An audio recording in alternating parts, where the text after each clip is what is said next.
I never thought I'd be the one sitting beside my father's bed at Riverside Nursing Home every Thursday afternoon, holding his frail hand while my siblings couldn't be bothered to return a single phone call. Life has a twisted sense of irony, doesn't it? My name is Jamie. I'm 52 years old, and this is the story of how the man who once called me his biggest mistake became the person I chose to forgive. Growing up in Austin, Texas, I was always aware that I was different from my siblings. My older brother Michael and my younger sister Patricia seemed to fit perfectly into our family's narrative, while I was the odd piece that never quite belonged. My father, Robert, was a successful corporate attorney who valued achievement and perfection above all else. My mother, Eleanor, was a graceful woman who hosted perfect dinner parties and maintained our family's pristine reputation in our upscale neighborhood. I was 17 when I overheard the conversation that would shape the next 3 decades of my life. It was a warm September evening, and I had come home early from a friend's house. As I approached the living room, I heard my parents arguing, their voices tense and sharp. "She's nothing like the other two, Robert. You need to be more patient with her," my mother said, her tone pleading. Patient? Eleanor, she was an accident, a mistake. We had agreed we were done after Patricia, and then Jamie came along and derailed everything. My partnership was delayed because of the financial strain. "You know this," my father replied, his voice cold and matter-of-fact. I stood frozen in the hallway, my backpack slipping from my shoulder and hitting the floor with a soft thud. The sound made them stop talking, but I had already heard enough. Those words, "a mistake I never wanted," burned themselves into my memory like a brand. My mother found me in my room an hour later, tears streaming down my face. She tried to explain, to soften the blow. But how do you soften something like that? How do you tell your daughter that her existence was an inconvenience to the man who was supposed to protect and love her unconditionally? From that day forward, my relationship with my father became strained and distant. I threw myself into my studies, determined to prove I was worth something, even if he couldn't see it. I graduated high school with honors, got accepted into the University of Texas, and majored in social work, a choice my father viewed with obvious disdain. Social work? He had scoffed when I told him. What kind of career is that for someone with your grades? You could have gone to law school, made something of yourself. But I didn't want to be like him. I wanted to help people, to make a difference in ways that mattered beyond courtrooms and billable hours. After college, I got a job at a youth center in Houston, working with teenagers from difficult backgrounds. The pay was modest, but the work filled me with purpose. I met David when I was 28. He was a high school teacher, kind and patient, with warm brown eyes that crinkled when he smiled. We married 2 years later in a small ceremony that my father attended with visible reluctance. He made a brief toast at the reception that felt more like a formality than a celebration of my happiness. David and I built a good life together. We bought a modest house in a quiet neighborhood, adopted 2 rescue dogs, and created a home filled with laughter and warmth, everything my childhood home had lacked.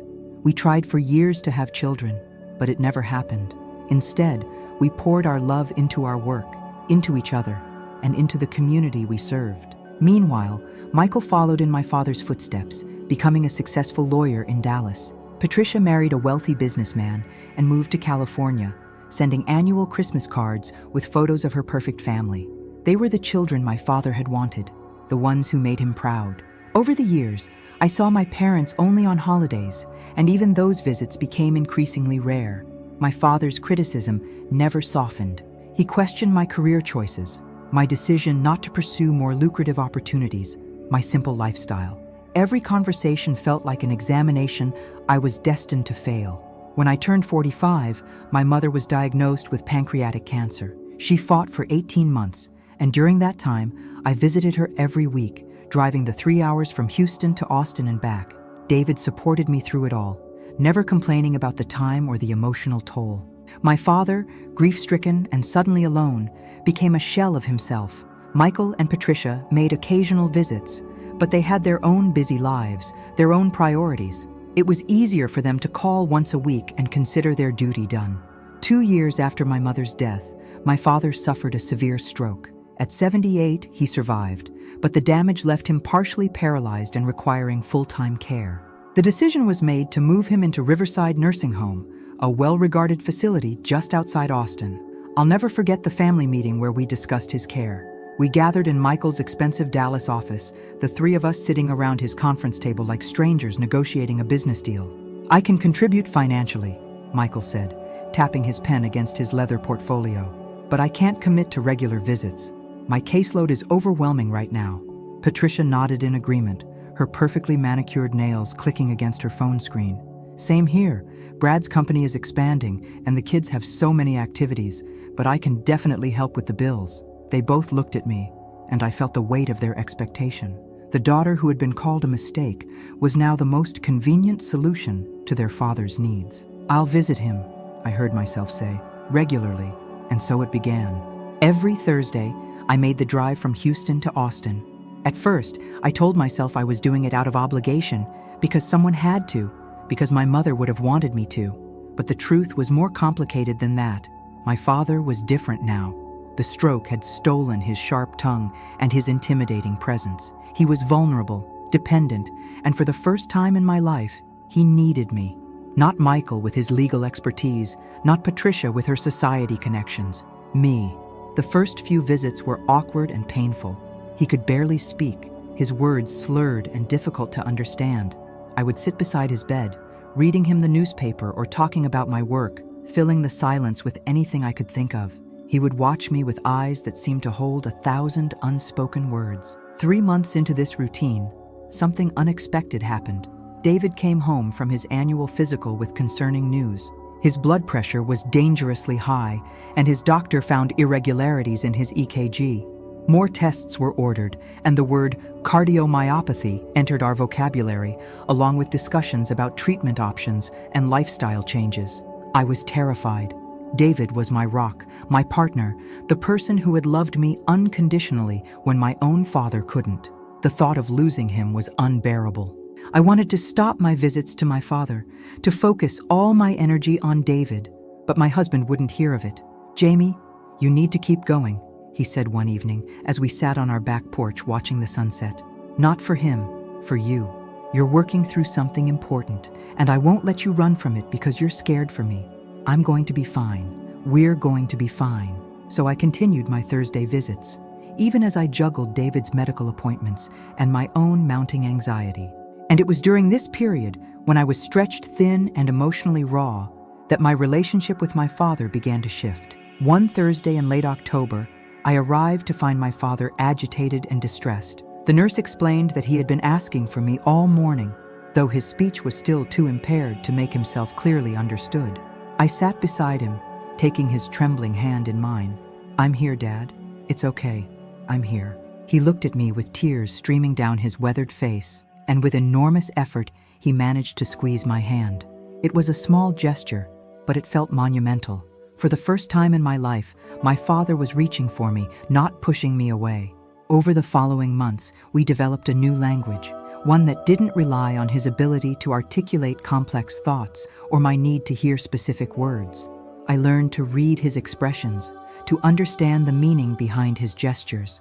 And slowly, painfully, I began to see him not as the invincible, critical father of my childhood, but as a broken, frightened old man who had spent his life chasing the wrong things. I brought him photo albums from home, and we looked through them together.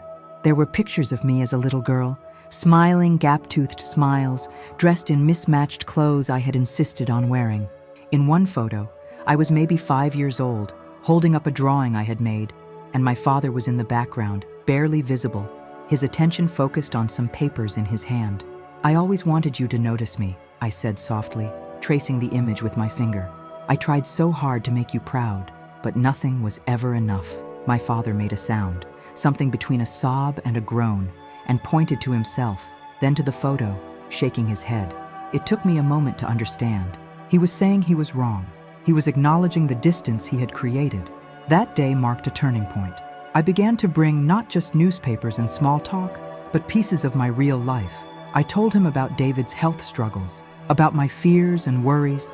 I shared stories from my work, about the kids I was helping, the small victories and heartbreaking setbacks. And my father listened with an intensity I had never experienced from him before. In December, during one of my visits, I met another regular visitor at the nursing home, a woman named Dorothy, who came every week to see her husband. We struck up a friendship over terrible vending machine coffee, and one day, she asked me why I came so faithfully when my siblings didn't.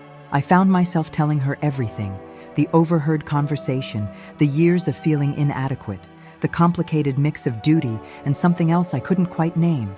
Dorothy listened quietly, then said something that changed my perspective. You know, Jamie, forgiveness isn't about saying what someone did was okay. It's about deciding that you won't let their mistakes continue to hurt you. You're here every week, and I see the way you are with your father. That's not just obligation, that's healing.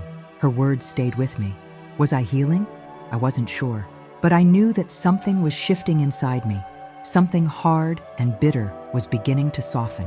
David's condition stabilized with medication and lifestyle changes, and the fear that had gripped me began to ease. One evening, as we prepared dinner together, he asked me how I was really doing with my father visits.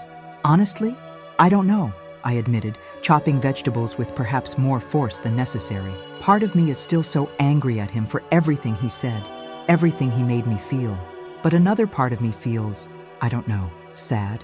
Like I'm mourning the relationship we never had while trying to build something new from the rubble. David put down his spatula and pulled me into a hug. You're one of the strongest people I know, Jamie, and you're doing something remarkable.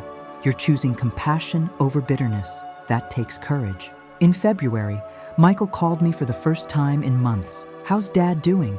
He asked, his tone casual, as if he had been regularly involved in our father's care. He's stable, the same as he's been for months, I replied, unable to keep the edge from my voice. Good. Listen, Patricia and I were thinking it might be time to consider moving him to a less expensive facility. The costs are really adding up, and he doesn't really know the difference anyway, right? Something inside me snapped. No, Michael, he does know the difference. He knows that I'm the only one who shows up. He knows that you and Patricia can't be bothered to visit your own father, and he's staying exactly where he is. There was a long silence on the other end of the line. Jamie, be reasonable. We're all contributing financially. Money isn't the same as presence, I said firmly, and I'm done pretending it is. If you want to reduce costs, reduce your own contributions. I'll make up the difference.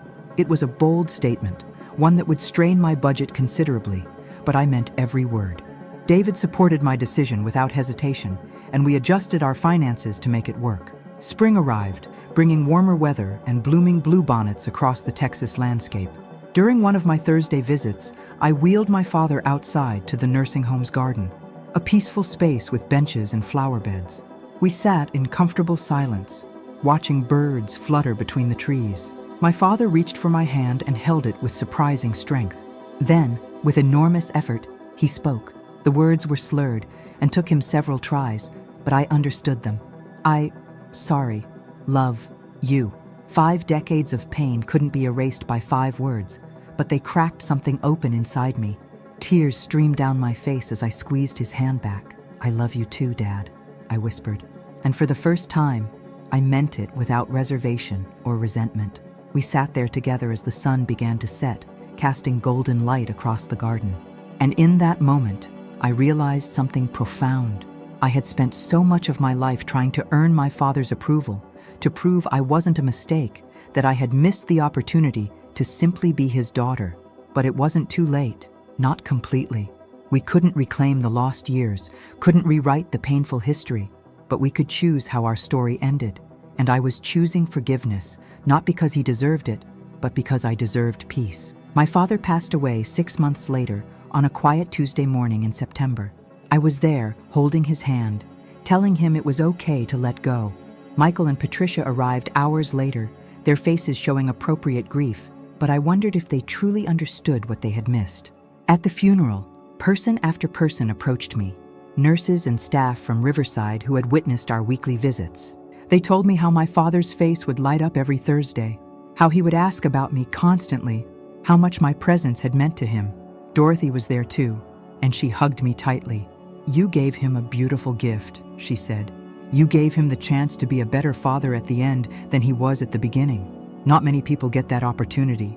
After the service, as I stood alone by my father's grave, I thought about the girl who had overheard those devastating words all those years ago. I wished I could tell her that she wasn't a mistake, that her worth wasn't determined by one man's inability to see her value, that she would survive and even find purpose in the pain. I wished I could tell her that someday she would be strong enough to forgive, and that forgiveness would set her free. David appeared at my side, wrapping his arm around my shoulders. We stood there together as the sun began to set, casting long shadows across the cemetery. "Ready to go home?" he asked gently. I nodded, taking one last look at the fresh earth that covered my father's casket. "Yeah, I'm ready." As we walked back to the car, I felt lighter somehow, as if I had been carrying a heavy burden for so long that I had forgotten what it felt like to stand up straight. The relationship with my father had been complicated and painful, but in the end, I had learned something invaluable. Forgiveness isn't about forgetting or excusing. It's about releasing yourself from the prison of past hurts. It's about choosing your own peace over someone else's debt. And sometimes, the people who hurt us most are the ones who teach us the most important lessons about who we want to be. I never wanted to be the mistake my father saw. But in choosing to show up week after week, in choosing compassion over bitterness, I became exactly who I wanted to be. Not despite my father's rejection, but perhaps in some strange way, because of it. Now, when I visit Riverside Nursing Home, it's to see Dorothy's husband, to sit with other residents who don't have family nearby. I've learned that showing up matters, that presence is powerful, that even small acts of kindness can heal wounds we didn't know we had.